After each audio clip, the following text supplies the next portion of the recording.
तो आदाब, नमस्कार, गुड इवनिंग, सत श्री अकाल। एक बार फिर आप तमाम लोगों का स्वागत है क्राइम तक की कहानी की इस एपिसोड में। उम्मीद है पूरी फैमिली अच्छी होगी। क्राइम इन्वेस्टिगेशन एक बेहद थकाऊ, लंबा, परेशान करने वाली एक जांच होती है। जितने भी अलग अलग केसेस हों, चाहे वो मर्डर के हों, डकैती के हों, रेप के हों, कोई भी ऐसा केस जो पुलिस के सामने आता है उसको सुलझाना, कई बार हम लोग पुलिस पे उंगलियां उठाते हैं एज ए क्राइम जर्नलिस्ट भी, कि इतने टाइम हो गए पुलिस ने केस सॉल्व नहीं किया। वो एक पहलू है। दूसरा पहलू ये भी कि वाकई बहुत सारे ऐसे केस होते हैं जिसमें जब इन्वेस्टिगेशन होती है तो उसमें ऐसे कैरेक्टर, ऐसी ऐसी चीज़ें आती हैं कि एक लंबा वक्त लग जाता है पूरी जांच करने में। और पुलिस का काम सिर्फ जांच करना नहीं, बल्कि उस जांच के साथ वो तमाम सबूत जुटाने होते हैं जो कोर्ट में खड़ा हो सके और मुजरिम को मुजरिम करार दे सकें। आज की जो कहानी है वो एक मर्डर इन्वेस्टिगेशन का नायाब नमूना है, एक नायाब केस। ऐसी इन्वेस्टिगेशन, ऐसी तफ्तीश बहुत कम सुनने को मिलती है। और ये सारी चीज़ें तभी मुमकिन है जब पुलिस की टीम उस हिसाब से सोचे और वैसी जांच करे। कहानी इटली की है। इटली के इतिहास में किसी मर्डर केस की इन्वेस्टिगेशन इतने लंबे वक्त तक, इतना खर्चीला, इतना महंगा, और जिस इन्वेस्टिगेशन में हज़ारों लोग इन्वॉल्व किए गए हों, उसकी कोई दूसरी मिसाल नहीं मिलती। ये वो इन्वेस्टिगेशन है जिसकी जांच के दौरान जांच करते करते पुलिस 200-250 साल पीछे चली जाती है सिर्फ कातिल तक पहुंचने के लिए, और मजबूरी थी वो 2-250 साल पुराना इतिहास खंगालना। ये वो केस है जिसमें एक एक कर डीएनए सैंपल लिए जाते हैं और डीएनए मैच कराए जाते हैं। मैच होता है, एंड टाइम पे पता चलता है ये गलत है, 100% मैच नहीं हो, और कई कई लोगों के मैच करने पड़ते हैं। ये वो केस है जिनमें कब्र से लाश तक निकाली जाती है। ये वो केस है जिसमें एक डीएनए सैंपल से पता चलता है कि ये कातिल हो सकता है, लेकिन पता चला कि वो तो मर चुका। ये वो केस है जिसमें ये भी पता चलता है कि जिस फैमिली की वो बात कर रहे हैं उसकी गिनती के इतने बच्चे हैं, लेकिन फिर पता चलता है कि कहानी कुछ और है। ये कहानी है यारा गैम्बिरासियो की, एक 13 साल की बच्ची की। इस पर शायद कोई भी नेटफ्लिक्स पे सीरीज भी आई थी या फिल्म आई थी। तो यारा गैम्बिरासियो 13 साल की एक बच्ची, इटली की रहने वाली, और इटली में एक छोटा सा शहर है ब्रेम्बैड दी सुपारा। बहुत छोटा सा, करीब 10-15 हज़ार की आबादी है इस शहर की। वैसे भी इटली में आबादी बहुत कम है, और इटली वो शायद देश है दुनिया का जहाँ सबसे ज़्यादा बुजुर्ग रहते हैं। और मैं बड़ा लकी हूँ, मुझे एक बार इटली जाने का मौका मिला। हमारी कंपनी की वहाँ पे मीटिंग थी, और मीटिंग के साथ थोड़ा आउटिंग भी हो गई। तो पिज़्ज़ा का मीनार और रोम और बाकी सारी चीज़ें देखी। बेहद खूबसूरत शहर है, बेहद खूबसूरत देश है इटली। तो उसी इटली में ये जो शहर था, ब्रेम्बेड दी सुपारा, यहाँ पे रहती थी यारा, 13 साल की एक बच्ची, ठीक ठाक परिवार से, स्कूल में पढ़ती थी। साथ में इसको जिम्नास्टिक का शौक़ था, एक पेशेवर जिम्नास्ट बनना चाहती थी। उसके लिए माँ बाप ने उसको एक ट्रेनिंग सेंटर में डाल रखा था जो उसके घर के करीब था, और वो वहाँ अक्सर जाया करती थी। 26 नवंबर 2010, 26 नवंबर 2010 की बात है ये। रोज़ की तरह शाम को यारा अपने उसी सेंटर में जाती है, करीब 5:15 बजे, जिम्नास्टिक ट्रेनिंग सेंटर में। और इसका रूटीन था कि 7 बजे तक ये घर वापस आ जाती थी। लेकिन उस रोज़, यानी 26 नवंबर 2010, ये घर से जाती तो टाइम पर है, लेकिन वापस नहीं आती।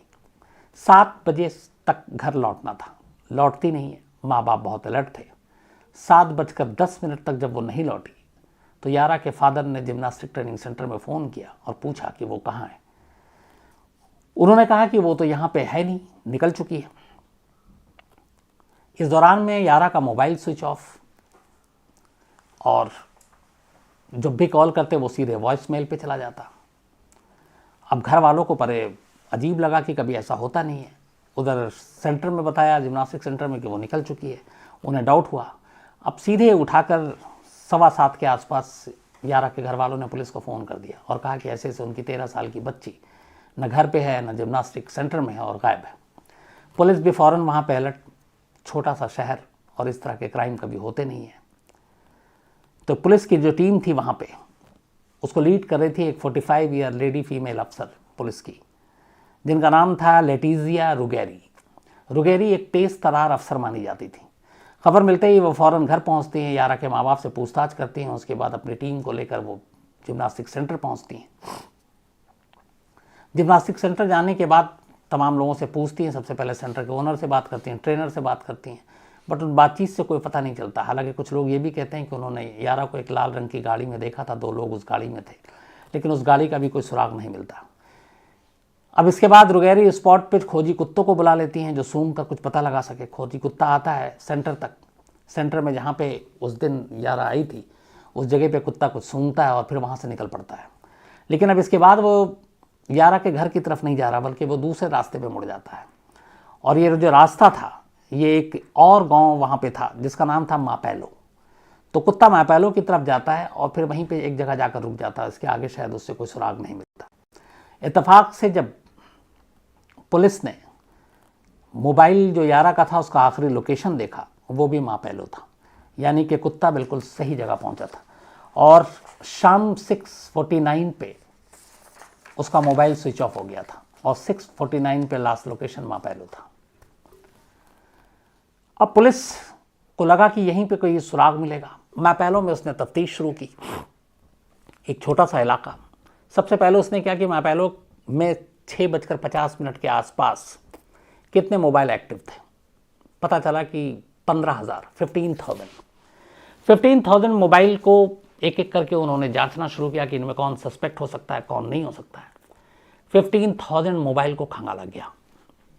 खंगालने के बाद एक मोबाइल पे थोड़ा सा डाउट हुआ। पता चला ये मोबाइल का जो मालिक है वो एक मोरक्कन सिटीजन है, मोरक्को का रहने वाला है। उसका नाम है मोहम्मद फ़िक्री। मोहम्मद फ़िक्री उस इलाके में उस वक्त पाया जाना पुलिस के लिए अजीब था, क्योंकि वो इस जगह का रहने वाला भी नहीं था। पुलिस को डाउट हुआ। पुलिस ने अब उसके फ़ोन के वायर टेप को निकलवाया और वायर टेप में उसकी कुछ रिकॉर्डिंग सुनी, उस वक्त की बातचीत की। एक जगह पे वो कह रहा था कि ऊपर वाला मुझे माफ़ करे लेकिन मैंने उस लड़की को नहीं मारा है। ये उसकी बातचीत थी, किसी से वो बात कर रहा था।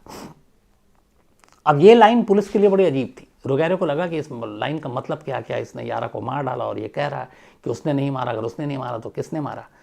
इतना काफ़ी था। इस मोबाइल की बातचीत को सुनने के बाद पुलिस मोहम्मद फ़िक्री को उठा लेती है। उठाने के बाद उससे पूछताछ करती है। फिर उसके बाद उसकी तलाशी ली जाती है।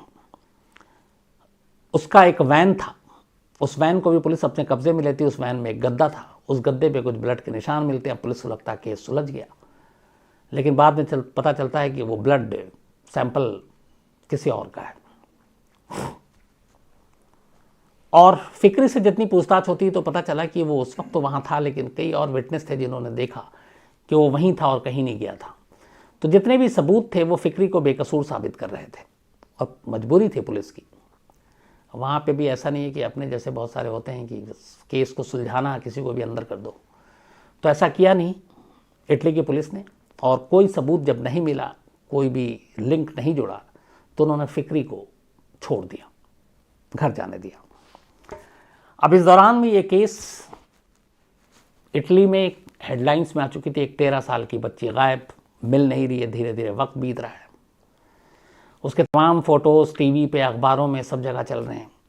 प्यारी सी बच्ची, उसको लेके एक मुहिम सी भी शुरू हो गई, लेकिन कोई फ़ायदा नहीं हुआ। 3 महीने बीत गए। 3 महीने तक यारा की कोई खबर नहीं मिली।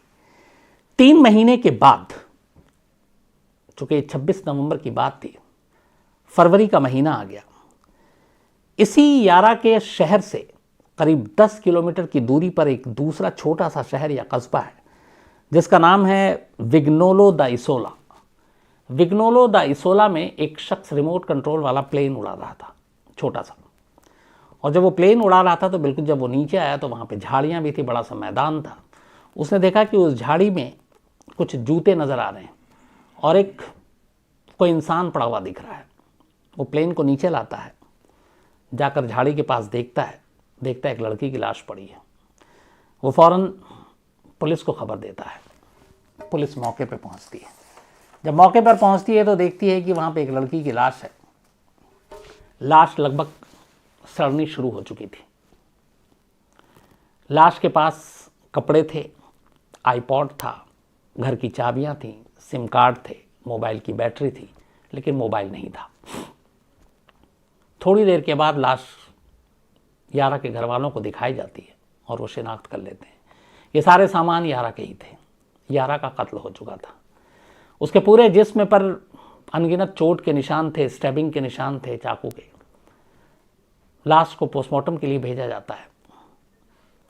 पोस्टमार्टम से पता चलता है कि उसके साथ रेप नहीं हुआ, लेकिन उसे बुरी तरह मारा गया और उस घाव की वजह से उसने दम तोड़ दिया। उसकी लाश के साथ डॉक्टरों को यारा की सांस की नली में एक लाइम मिट्टी के कुछ अंश भी मिलते हैं। लाइम मिट्टी आमतौर पर ये जो बिल्डिंग मटेरियल होता है उसमें इस्तेमाल किया जाता है। तो पुलिस को यह अंदाज़ा हुआ कि शायद इसमें कोई ऐसा शख्स कातिल हो जो बिल्डिंग मटेरियल का काम करता हो, बिल्डर हो, मजदूर हो। फॉरेंसिक की टीम का यही मानना था। इसके बाद फॉरेंसिक की टीम को मोबाइल की बैटरी और उसके ग्लव्स और से कुछ डीएनए के 2 सैंपल मिलते हैं। पुलिस अब इन दोनों सैंपल को अपने पास लेती है और इस पूरे शहर में करीब 22,000 लोग, पहले तो वो अपने डेटाबेस में जाती है और देखते हैं जो क्रिमिनल के डेटाबेस उनसे मैच करती है, वो सैंपल किसी से मैच नहीं करता। इसके बाद पुलिस अब शहर के लोगों को अलग अलग उनके ब्लड सैंपल लेना शुरू कर देती है ताकि डीएनए मैच कराया जाए। 22,000 लोगों के डीएनए सैंपल कलेक्ट करती है पुलिस। उसकी लीड करती हैं रुगैरो, लेकिन किसी के साथ भी मैच नहीं करता। अब वक्त भी बीत रहा था। करीब 2 महीने बीत गए। 2 महीने के बाद, 2 महीने जब ये लाश मिली फरवरी में, उसके बाद कातिल का कोई सुराग नहीं मिल रहा है, कोई सबूत नहीं मिल रहा है और धीरे धीरे वक्त बीत रहा है। जितने भी लोगों के डीएनए थे वो मैच नहीं कर रहा है।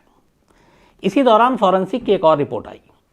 जो उन्होंने 2 पहले सैंपल लिए थे, एक मोबाइल की बैटरी से और एक ग्लव से, अब एक तीसरा उनको और सैंपल मिलता है डीएनए का, और वो मिलता है यारा की अंडरवेयर से। अब इस सैंपल से कुछ उम्मीद जगी कि शायद कुछ पता चले। अगर उसके साथ रेप नहीं हुआ, ज़बरदस्ती भी करने की कोशिश की गई, तो जिसने की होगी वो अपना कोई ना कोई निशान छोड़ गया होगा। तो अब इस सैंपल के बाद पुलिस को लगा कि मामला कुछ आगे बढ़ सकता है। इस सैंपल को लेने के बाद अब रुगैरो ने, जो टीम की लीडर थी, उन्होंने अलग अलग कई टीमें अब बना दी और टीमों को बनाकर अलग अलग जिम्मेदारी दी गई। सबसे पहले पूरी फैमिली, उन सब के डीएनए फिर से लिए गए, मतलब फिर से उसकी जांच की गई इस नए अंडरवेयर पे जो सैंपल मिला था। एक टीम को सिर्फ मोबाइल का डेटा कलेक्ट करने के लिए पूरे इलाके का लगा दिया गया। इसके अलावा उस दिन जो लोग मोबाइल का फ़ोन का इस्तेमाल करने नहीं कर रहे थे और पहले लगातार उनका एवरेज था क्या क्या करना, ऐसे लोगों का भी पता लगाने के लिए कर दिया गया। कितने मोबाइल स्विच ऑफ थे ये भी पता लगाने के लिए कहा गया ताकि उससे कोई सबूत मिले। लेकिन कोई फायदा नहीं, कोई भी जांच आगे नहीं बढ़ रही थी। इस दौरान में लगातार यारा की लाश को मुर्दा घर में रखा गया था, लेकिन कब तक रखते केस सुलझ नहीं रहा था। आखिरकार मई 2011 में, मतलब नवंबर में डेथ हुई थी। 3 महीने बाद फरवरी में लाश मिली और 2 महीने तक मॉर्चरी में रही। मई 2011 में आखिरकार यारा का अंतिम संस्कार कर दिया गया और पूरे इटली ने इस 13 साल की बच्ची को एक तरह से रोकर विदाई दी थी, क्योंकि तब तक पूरे इटली में यह खबर हर दिन फॉलो अप छप रहा था और पुलिस के ऊपर इधर अब लगातार प्रेशर था कि यारा के कातिलों को कहीं से भी ढूंढना है। कातिल मिल नहीं रहा था। लगभग पूरे शहर के लोगों के सारे डीएनए हो गए, सब कुछ ले लिया, कामयाबी नहीं मिली। एक रोज़ आईओ रुगेरा, अब उन्हें लगा कि क्या करें, कोई सैंपल मैच नहीं कर रहा है, कोई क्लू नहीं मिल रहा है। तो उन्होंने कहा कि अब कुछ दूसरा तरीका अपनाते हैं। इसी शहर में एक क्लब भी था, छोटा सा। अब उस क्लब में तमाम लोग आते थे।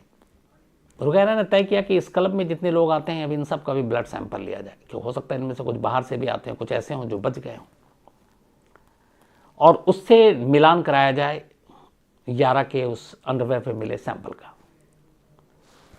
क्लब के लोगों के डीएनए सैंपल लिए जाते हैं। पहली बार पुलिस को एक कामयाबी मिलती है। मोहम्मद फिक्री पहला था जिसे पुलिस ने पकड़ा उस मोबाइल की वजह से कि मैंने इस बच्ची को नहीं मारा, लेकिन वो नाकाम रहा। अब दूसरी बार क्लब के डीएनए सैंपल लेने के बाद एक शख्स का डीएनए लगभग 95% से ज़्यादा मैच कर जाता है यारा के उस अंडरवेयर पे मिले सैंपल से। इस शख्स का नाम था डेमियानो। डेमियानो वहीं थोड़ी दूरी पर रहता था और उसके बारे में यह था कि बीच में वो बाहर था लेकिन फिर यहाँ आया और बहुत सारी ऐसी चीज़ें मिल रही थी जिससे रोगेरो को लगा कि अब डेमियानो मिल गया और ये 95% मैच है, इसका मतलब है कि कहीं ना कहीं ये इस कत्ल से जुड़ा हुआ है। अब इसके बाद पुलिस डेमियानो को उठाती है, पूछताछ करती है, लेकिन इत्तेफाक की बात यह है कि जब पुलिस पूछताछ करती है तो पता चलता है कि 26 नवंबर 2010 जिस दिन ये इंसिडेंट हुआ, यारा गायब हुई, उस दिन डेमियानो इस शहर में था ही नहीं। इस शहर में क्या, इटली में ही नहीं था, वो किसी और देश में था और उस देश के सारे दस्तावेज, वीज़ा, इमिग्रेशन के स्टैंप, सारी चीज़ें गवाही दे रहे थे कि डेमियानो का इस कत्ल से कोई लेना देना नहीं। मजबूरन पुलिस को पूछताछ के बाद डेमियानो को छोड़ना पड़ा, लेकिन अब यहाँ से पुलिस को एक क्लू मिला।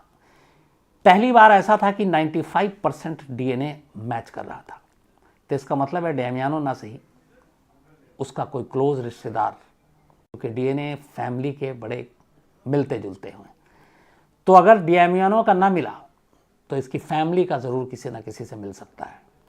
पुलिस को एक उम्मीद बंधी। इसके बाद पुलिस ने अब डेमियानो के फैमिली के बारे में पता करना शुरू किया। डेमियानो की मां तक पुलिस पहुंची। पता चला कि डेमियानो की जो मां है, यहां पे एक नई कहानी सामने आई। वो करीब 10 साल तक यारा के घर पे घरेलू नौकर के तौर पर काम कर चुकी थी, फिर उसने नौकरी छोड़ दी और अब पुलिस को लगा कि ये पहला लिंक है जहां एक 95% मैच कर रहा है, दूसरा अब उसकी मां का लिंक निकल आया कि वो यारा के घर पे काम कर चुकी है। पुलिस ने इन दोनों के फ़ोन को गुपचुप तरीके से टैप करना शुरू कर दिया। कई हफ्ते इन्होंने फ़ोन सुने, लेकिन दोनों के बीच में ऐसी कोई बातचीत नहीं हुई जो पुलिस के कान खड़े करती। नॉर्मल बात, और उसके बाद उनकी बातचीत से ये भी लगा कि शायद इनका कोई लेना देना नहीं है, ना उसकी मां का, डेमियानो तो था ही नहीं। अब पुलिस ने कहा कि और कौन हो सकता है, क्योंकि अभी तक वो फैमिली के इर्द गिर्द है, क्योंकि डीएनए सैंपल 95% मैच कर चुका और कोई ना कोई रिश्तेदार हो सकता है, सबसे ज़्यादा पॉसिबिलिटी इसी की थी। इस चक्कर में रोगेरो ने तय किया कि वो डेमियानो, उसकी माँ के उसके पति, उसके पिता, उसके पुराने पूर्वज, इन सब के कुंडली खंगालेगी, पूरी फैमिली ट्री निकालेगी और इस चक्कर में ढूंढते ढूंढते 2010 से वो पुराने 1716 तक पहुंच गई। वो पुलिस लेडी रोगेरो 1716 तक की पूरे खानदान की कुंडली खंगाल दी, डेमियानो और उसकी माँ और उसके पूरे खानदान की। जब कुंडली निकाली तो पता चला कि डेमियानो के जो पूर्वज थे वो गोर्नो नाम के एक गांव से निकले थे और सदियों से इसी गांव में रह रहे थे। फिर यह भी पता चला कि डेमियानो के पिता, उसकी मौत हो गई थी, उनका भी कोई लिंक नहीं निकला, पहले मौत हो चुकी तो चूंकि कातिल हो नहीं सकता। फिर पता चला कि डेमियानो के फादर का एक भाई था जिसका नाम था ग्यूसेपे। बट अब लगा कि हो सकता है डेमियानो के फादर के भाई यानी चाचा का इसमें कोई हाथ हो, लेकिन अगले ही पल पुलिस की फिर सारा जोश ठंडा हो जाता। पता चलता है कि नहीं, 1999 में ही ग्यूसेपे की भी मौत हो गई थी। अब पुलिस फिर खाली हाथ, कोई और रिश्तेदार मिल नहीं रहा। इसी दौरान में अब पुलिस ने ग्यूसेपे के बारे में और पता करना शुरू किया। अब माँ से वो उसकी देवर यानी कि डेमियानो के चाचा तक आ गई, ग्यूसेपे जिसकी 1999 में डेथ हो गई। अब पुलिस ग्यूसेपे के घर तक पहुंचती है। ग्यूसेपे की पत्नी से उसकी मुलाकात होती है। अब पुलिस पत्नी से बातचीत करती है। अब कहीं से कोई सुराग ढूंढना था। बड़ी मुश्किल से रोगेरो की टीम उनकी पत्नी को झांसा देकर ग्यूसेपे की ड्राइविंग लाइसेंस और एक पोस्ट कार्ड उस घर से हासिल करती है। खास बात यह थी कि इस ड्राइविंग लाइसेंस और पोस्ट कार्ड जो ग्यूसेपे का था उसमें स्टिकर लगा हुआ था और वो दोनों स्टिकर एक तरह का स्टैम्प था। स्टैम्प देखकर लगा कि पुलिस को कि ये शायद उस वक्त गोंद और बाकी चीज़ें चिपकाया नहीं गया होगा। आमतौर पे आप लोग याद है, हम लोग बचपन में जब डाक टिकट देते थे तो जुबान पे रख के उसको थूक से या फिर चिपका देते थे एनवेलप को। रोगेरो के दिमाग में ये बात आई। उसने पूछा कि ये डीएल और ये, तो उसने बताया उनकी पत्नी ने ग्यूसेपे की कि ये वही उन्होंने स्टैम्प लगाया था। बड़े संभाल कर उन दोनों चीज़ों को फॉरेंसिक टीम के पास भेजा जाता है और कहा जाता है कि इस स्टैम्प को आप निकालो और इस स्टैम्प से आप डीएनए टेस्ट का सैंपल निकालो, क्योंकि बहुत मुमकिन है उसने अपने थूक से इस स्टैम्प को चिपकाया हो। फॉरेंसिक की टीम लग जाती है और उस ड्राइविंग लाइसेंस और उस पोस्ट कार्ड के पीछे जो स्टैम्प था उसमें आखिरकार ग्यूसेपे का थूक के अंश मिल जाते हैं, जो फॉरेंसिक टीम निकाल लेती है। अब इसको निकालने के बाद जांच के लिए भेजा जाता है। इन दोनों ही चीज़ों पर ग्यूसेपे के थूक के सैंपल थे और जब इस सैंपल की जांच कराई गई तो एक बार फिर पुलिस खुश हो गई, रुगैरो खुश हो गई, क्योंकि ये सैंपल उस सैंपल से मेल खा रहा था जो यारा के अंडरवेयर पे मिला था। अब पुलिस को यकीन हो गया कि कहीं ना कहीं जो कत्ल करने वाला शख्स है वो ग्यूसेपे का ही बेटा है, क्योंकि पत्नी थी नहीं, पत्नी का ऑलरेडी जितने लोग थे सबका डीएनए वो करवा चुके थे, तो ग्यूसेपे का बेटा है। अब यहाँ से फिर रोगेरो आगे बढ़ती है। पता चलता है कि ग्यूसेपे की एक पत्नी और 3 बच्चे, 2 बेटा और 1 बेटी। पुलिस दोनों बेटों के सैंपल लेती है, बेटी के भी सैंपल लेती है, लेकिन इन तीनों का सैंपल उस यारा के अंडरवेयर से मिले सैंपल से मैच नहीं करता, मेल ही नहीं खाता। अब ग्यूसेपे के बेटों की कोई औलाद नहीं थी कि उनका मिल जाए, क्योंकि उनकी शादी नहीं हुई थी, तो ग्यूसेपे के दोनों बेटों और बेटी का भी अब सैंपल नहीं मिलता। तो पहले डेमियानो पुलिस पहुंची, सैंपल मिला, लेकिन वो इटली में नहीं था। डेमियानो की मां के पास पहुंची, कोई फायदा नहीं हुआ, वो जो घर पे काम कर चुकी थी। डेमियानो के पिता की ऑलरेडी मौत हो चुकी थी। चाचा 1999 में डेथ हो गई थी, लेकिन उसका सैंपल मिल गया उसके थूक से। अब ग्यूसेपे के जो 2 बेटे थे और बेटी, उनके सैंपल लिए, लेकिन वो दोनों मैच नहीं किया। अब कहानी आकर फिर वहीं खड़ी हो गई। लेकिन रोगेरो को लग रहा है कि अगर 95% डेमियानो का सैंपल मिला था और ग्यूसेपे के भी थूक से वो सैंपल मिल रहा है, तो इसका मतलब है कि इसी फैमिली ट्री में कोई कातिल है। लेकिन अब कौन, क्योंकि अब सारे रिश्ते बंद हो गए। ग्यूसेपे की पत्नी, ग्यूसेपे के बच्चे, कोई नहीं है, और बच्चे के बच्चे तो है नहीं अब। लेकिन डीएनए कह रहा है कि कातिल कोई है और इसी फैमिली का है। अब रोगेरो ने फिर से शुरुआत की। उसने कहा कि अब ग्यूसेपे के बारे में जानकारी हासिल करो, इसकी कुंडली खंगालो कि ये कहाँ क्या कैसे करता था। मुश्किल काम था, लेकिन रोगेरो ने हिम्मत नहीं हारी। उसने कहा कि इसकी पूरी जिंदगी की कहानी निकालो। अब पुलिस की टीम लग गई ग्यूसेपे के ऊपर। तो पता लगा कि ग्यूसेपे रहता तो यहीं था अपनी पत्नी के साथ, लेकिन हर साल मई में 2 हफ्ते के लिए, एवरी ईयर, वो एक स्पा रिजॉर्ट जाया करता था और वहीं पे वो रहता था 2 हफ्ते तक। अब पुलिस को, अच्छा ये पेशे से ड्राइवर था ग्यूसेपे, तो पुलिस को जब ये बाकी का तो सब ठीक है, 11.5 महीना लगभग, लेकिन ये 2 हफ्ते के लिए वहाँ जाता और 2 हफ्ते वहाँ रहता, तो पुलिस ने कहा कि इन 2 हफ्तों के अंदर कुछ रहस्य हो सकता है। अब पुलिस ने पता किया कि वहाँ जाके क्या करता है, किससे रहता है, किन किन से मिलता है, ख़ासतौर पर कितनी महिलाओं के साथ इसके रिश्ते हैं। अब पुलिस की टीम इसके पीछे लगा दी जाती है कि इसकी उस स्पा रिजॉर्ट में जाकर इसके दोस्तों, इसकी फीमेल फ्रेंड्स के बारे में खंगालो।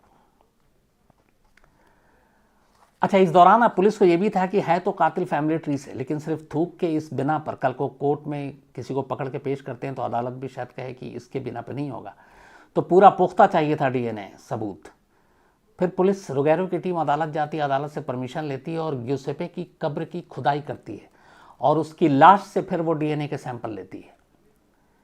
तो थूक के अलावा ऑथेंटिक और ज़्यादा पुख्ता करने के लिए इन्वेस्टिगेशन का ये पार्ट देखिए कि वो बाकायदा उसकी कब्र खुदवा कर, जिसकी 1999 में डेथ हो गई थी करीब 2011-12 में, और उसकी कब्र खोद कर फिर वहाँ से सैंपल निकाले ताकि अदालत में वो पेश कर सके कि हाँ देखो यही है। इसके बाद अब पता चला कि ग्यूसेपे पेशे से ड्राइवर था और एक टेक्सटाइल फैक्ट्री थी जिसमें वो बहुत सारी औरतों को छोड़ा करता था काम के लिए। पुलिस ने ग्यूसेपे के साथ काम करने वाले तमाम अब ड्राइवरों को कुरेदना शुरू किया, उनसे पूछताछ की ताकि कुछ सुराग मिले। इसी दौरान में पुलिस को पता चला कि एक महिला है जिसका करीब जिसके साथ इसकी अच्छी खासी दोस्ती थी, और उसकी 19 साल की उस उम्र में ही उस महिला की शादी हो गई, लेकिन वो पति के साथ खुश नहीं थी, वो भी फैक्ट्री में काम करती थी, और उस महिला का नाम था ईस्टर अर्जुफ्फी। कहा गया कि सबसे ज़्यादा जब जो महिलाओं को वो टेक्सटाइल फैक्ट्री में छोड़ा करता था ग्यूसेपे, तो इस महिला से सबसे ज़्यादा बात किया करता था, और शायद वही उसकी करीबी दोस्त थी, जितने ट्रक ड्राइवर और बाकी विटनेस ने बताया। अब यहाँ ग्यूसेपे के बाद एक नया कैरेक्टर आ गया, ईस्टर का, वो महिला जिससे के साथ उसकी दोस्ती थी। अब पुलिस ने ईस्टर को ढूंढना शुरू किया तो पता चला कि ईस्टर ने तो वो इलाका कब का छोड़ दिया और वो चली गई है, और फिर पता चला कि वो किसी दूसरे शहर में है और वहाँ रहती है। अब पुलिस उस शहर तक पहुँचती है, उस फैक्ट्री, मजदूर, ओनर सबसे लेकर पता करने के बाद तो पुलिस को ईस्टर मिलती है। पता चला कि ईस्टर ने 1970 में एक जुड़वां बच्चों को जन्म दिया था। वो जुड़वां बच्चे दोनों बड़े हो गए थे, उसमें एक बेटी थी और एक बेटा था 1970 में, और करीब 2013-14 की बात है जब ये पुलिस की अभी केस इन्वेस्टिगेशन चल रहा है। तो इसका मतलब है कि बेटा करीब 43-44 साल का हो गया था, और बेटी भी, क्योंकि दोनों जुड़वा थे। बेटे का नाम था मैसिमो बॉसेटो और उसकी उम्र करीब 42 साल हो गई थी। अब पुलिस जब पता करती है कि इस तरह के दो जुड़वा बच्चे हुए हैं, तब उस बच्चे का बाप कौन है, तो पता चला कि पहले पति के साथ उसकी अनबन होती थी और वो उससे अलग रहती थी, और उसके अलगाव के बाद ही ये बच्चे पैदा हुए। अब पुलिस ने फिर कहा कि इसका मतलब है कि कुछ हो, शायद यहाँ से अपने मुखबिर और बाकी लोगों से पूछताछ शुरू हुई। फिर ईस्टर से पुलिस ने पूछताछ की, उसने कहा हाँ, ये दोनों बच्चे ग्यूसेपे के हैं, हम दोनों में प्यार था, शादी की नहीं, लेकिन फिर प्रेग्नेंट हो गई और जुड़वा बच्चों को मैंने 1970 में जन्म दिया। अब पुलिस पूछती है कि तुम्हारे दोनों बच्चे कहाँ हैं। बेटी तो वहीं थी। उसने कहा कि जो बेटा है वो बाहर रहता है, और मैपेलो में, उसी मैपेलो में जहाँ यारा रहती थी, जहाँ से यारा गायब हुई थी। अब पुलिस रुगेरो को पहली बार लगा कि वो सही ट्रैक पर है। अब तक फैमिली ट्री में एक मिसिंग थी, क्योंकि ग्यूसेपे को जो परिवार था, जो बीवी थी, जो बच्चे थे, उन सब से मैच कराया लेकिन मिला नहीं। ये जो दूसरे बच्चे थे, ये खुद ग्यूसेपे के अपने घर वालों को नहीं मालूम थे, ना उसकी अपनी पत्नी को, ना उसके अपने बच्चों को, और ये दुनिया से एक राज था, और ये राज एक कत्ल के तफ्तीश ने खोल दिया। अब पुलिस वापस मैपेलो पहुंचती है। अब उसे तलाश थी ग्यूसेपे की और ईस्टर के इन जुड़वा बच्चों में से उस बेटे की, जिसका नाम था मैसिमो बसेटो। अब पुलिस वापस आती है, लेकिन रुगेरो और उनके टीम के 1-2 लोगों के अलावा ये किसी को पता नहीं चलने देती कि वो शायद असली कातिल तक पहुंच गए हैं, और इस बात को गुप्त रखते हैं। अब वहां आने के बाद पुलिस ढूंढती है बसेटो को।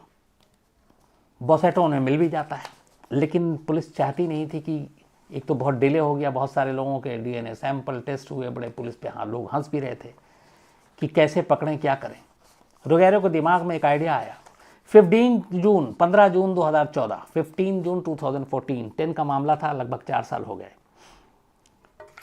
रुगेरो ने एक प्लान बनाया मैपेलो शहर में ड्रंकन ड्राइव को लेके एक कैंपेन के तौर पे, कि शराब पीकर गाड़ी चलाने वालों के खिलाफ पुलिस का एक कैंपेन चल रहा है। तो जगह जगह जैसे अपने हर शहर में होता, नाका लगा दिया, बैरिकेड्स लगा दिया, और फिर ब्रेथलाइजिंग मशीन से आपका टेस्ट होता है, ड्रिंकिंग टेस्ट, कि आपने पी है कि नहीं पी है। पता कर लिया था कि ये जो बसोटे हो, ये कितने बजे और कब कहाँ से कैसे निकलता है। उस जगह पे भी बैरिकेड लगाई, पुलिस की टीम खड़ी रही। ये जैसे ही पहुंचा, पुलिस ने बताया कि हमारा कैंपेन है, तो आप इस मशीन में फूंकिए। 2 बार लिया ताकि कोई सैंपल छूट ना जाए, ये कहकर कि मशीन ख़राब है, एक बार और फूंकिए। और उसके बाद पुलिस की टीम उस सैंपल को लेकर, ब्रेथलाइजिंग मशीन से जो उसने डीएनए के सैंपल लिए, वो लेकर उसी रात भागती है और फॉरेंसिक अपने एक्सपर्ट्स को देती है। इस बार उस यारा के अंडरवेयर से मिले उस सैंपल और इस शख्स के सैंपल, दोनों का मिलान किया जाता है। डीएनए 100% मैच कर जाता है। 100% मैच करने के बाद रुगैरो अपने सीनियर अफसरों को बताती हैं। इटली के होम मिनिस्टर तक खबर जाती है, और पुलिस नहीं, पहले इटली के होम मिनिस्टर वहाँ नेशनल टीवी पे आते हैं और टीवी पर ऐलान करते हैं कि 4 साल पुरानी 13 साल की बच्ची यारा गैम्बिरासियो के कत्ल की पहेली को सुलझा लिया गया है और मैसिमो बॉसेटी ये उसका कातिल है, जिसकी उम्र है 44 साल। अब ये केस सुलझ गया। अब पुलिस ने पूछा बासोटी से कि तुमने क्यों मारा। उसने अपनी कहानी बताई। बोला कि मैंने 1-2 बार देखा था यारा को यहाँ जाते हुए, मेरे मन में बुरा पाप आया मन में, और फिर उस रात भी 26 नवंबर 2010 को मैंने उसे अकेले देखा, तो मैं उसके साथ ज़बरदस्ती करना चाहता था। मैंने उसको उठाकर ज़बरदस्ती गाड़ी में बिठा दिया, लेकिन उसने विरोध किया और वो शोर मचाने लगी तो मैं डर गया। फिर मैंने उसको मारना शुरू किया। फिर मैंने उसको चाकू मारा और बहुत मारा। फिर कार के अंदर ही मुझे लगा कि वो मर चुकी है। फिर मैं वहाँ से 10 मील दूर गया और वहाँ जाकर जंगल में मैंने उसकी झाड़ी के बीच में फेंक दिया, मुर्दा समझकर। हालांकि तब तक वो जिंदा थी। और फिर मैं वहाँ से भाग आया। लेकिन मैं जब उसको मार रहा था और मारने से लेके जंगल तक जाने के दौरान मैंने अपना मोबाइल फ़ोन स्विच ऑफ कर दिया, बैटरी बाहर निकाल दी और फिर वापस आया। अगले दिन सुबह मैंने डाला, और यही वजह है कि उस रात जो 15,000 फ़ोन एक्टिव थे उनमें से 15,001वां फ़ोन यानी इस शख्स का फ़ोन एक्टिव नहीं था, क्योंकि इसने फ़ोन को बंद कर रखा था और इसीलिए लोकेशन पुलिस नहीं पता कर पाई। तो इस वजह से उसने कहा कि न वो पकड़ा गया और उसे लगा था कि वो मर गई और इसलिए वो फेंक कर आया, जबकि वो जिंदा थी। इटली के इतिहास में ये अब तक का सबसे एक चर्चित, सबसे खर्चीला और एक ऐसा केस जिसमें 1700 तक में पुलिस को जाना पड़ा, और एक पुलिस अफसर जिसने आखिरी तक हार नहीं मानी, रुगैरो। ये उनकी जहनियत, उनकी काबिलियत, बेहतरीन इन्वेस्टिगेशन का एक नायाब नमूना और केस है। मुझे लगता है जिसको हर पुलिस डिपार्टमेंट में ऐसे इन केसों के बारे में स्टडी होनी चाहिए, उनको बताना चाहिए, पढ़ाना चाहिए, क्योंकि आप कब कहाँ कौन से सुराग को आप मिस कर रहे हैं। और क्राइम इन्वेस्टिगेशन में छोटी से छोटी चीज़ें भी बहुत बड़ी हो जाती हैं कई मोड़ पर आकर। तो ये उसका बेस्ट एग्जाम्पल था। इस केस को सुलझाने के बाद रुगैरो की इटली में बहुत तारीफ हुई। बहुत सारे लोगों ने तो हाथ ही खड़े कर लिए थे कि शायद अब नहीं होगा, लेकिन उन्होंने अपने बलबूते पे इस केस को साबित किया, सुलझाकर, और दिखाया कि अगर सही तरीके से जांच की जाए तो कैसे केस सुलझ सकता है। मुझे उम्मीद है कि इस केस की इन्वेस्टिगेशन और उससे जुड़ी छोटी छोटी चीज़ें आपको पसंद आई होंगी, और ये अपने आप में वाकई एक नायाब इन्वेस्टिगेशन की कहानी थी। तो अब कहानी ख़त्म करूं उससे पहले राहुल कुमार रॉय या रे, आज इनका जन्मदिन है और घनश्याम रे साहब ने भेजा है, तो हैप्पी बर्थडे राहुल। इसके अलावा निवेदिता का भी आज जन्मदिन है, तो हैप्पी बर्थडे निवेदिता। और गणेश प्रसाद जी ने भेजा है। इसके अलावा दीपक मोरखाड़े जी जो महाराष्ट्र से हैं, इनकी पत्नी का जन्मदिन है। इन्होंने पत्नी का नाम ही नहीं लिखा, भूल गए शायद जल्दबाजी में। इसके अलावा भवनजीत धालीवाल जी हैं लंदन से, इनकी बिटिया का भी जन्मदिन है, तो हैप्पी बर्थडे भवनजीत धालीवाल जी, आपकी बेटी को। आप भी जल्दबाजी में शायद बेटी का नाम ही लिखना भूल गए, कोई बात नहीं, लेकिन पूरी क्राइम तक फैमिली की तरफ से बहुत बहुत हैप्पी बर्थडे, बधाई। इसके अलावा विकास कुमार साहनी हैं और सुपौल बिहार से, छठ पूजा की इन्होंने कहा आपने बधाई नहीं दी, मैंने बिल्कुल दी थी एक दिन विकास साहब, तो हैप्पी छठ पूजा, सभी को बधाई। आशीष कुमार हैं और इनका एक बेटा है वासु, 11 साल का। इन्होंने लिखा वो मेरी नकल करता है, चलिए कभी वीडियो भेजिएगा, देखूं मैं भी कितनी सही मिमिक्री करता है। और ये जयपाल भुल्लर एनकाउंटर जो हुआ था कोलकाता में, उसकी कहानी सुनना चाहते हैं तो आशीष जी मैं जल्दी सुनाता हूँ आपको। इसके अलावा सत्यवीर चिंपा हैं और ये संत रामपाल की कहानी सुनना चाहते हैं। चुनिया नेपाली हैं, नेपाल की कहानी सुनना चाहते हैं, जल्दी सुनाता हूँ चुनिया साहब। शिवम द्विवेदी हैं, ये हड़प्पा सभ्यता, हड़प्पा की तहजीब बचपन में पढ़ी थी, उसकी कहानी सुनना चाहते हैं आप इतिहासकार भी लगता बन जाऊंगा। इसके अलावा शिल्पी हैं मेलबर्न से, और ये अमित मर्डर केस 95 में वाराणसी में हुआ था, वो सुनना चाहती हैं, तो मैं जल्दी सुनाता हूँ शिल्पी जी। इसके अलावा अपर्णा घोष जी हैं, इन्होंने बहुत खूबसूरत मेल लिखा है और सैन फ्रांसिस्को में रहती हैं, अमेरिका में। सुरवदीप रुद्रा जी, इनके जो हस्बैंड हैं, उनके ज़रिए इन्होंने पहली बार कहानी के बारे में पता चला और ये अब लगातार सुनती हैं। और कल के बारे में मैं माफ़ी चाहता हूँ अपर्णा जी, मुझे कल वैसे बोलना चाहिए था कहानी सुनाने से पहले। अपर्णा जी ने लिखा है कि कल जब वो कहानी सुन रही थी तो उस वक्त ये एग और सॉसेस खा रही थी, और कहानी सुनकर फिर इनसे खाया नहीं गया, क्योंकि वो जापान के आदमखोर की कहानी थी। तो उसके लिए हाँ मुझे पहले से आगाह करना चाहिए, क्योंकि मैं नहीं चाहता हूँ कि कोई खाना खा रहा हो और ऐसी चीज़ें सुने, बिल्कुल भी नहीं।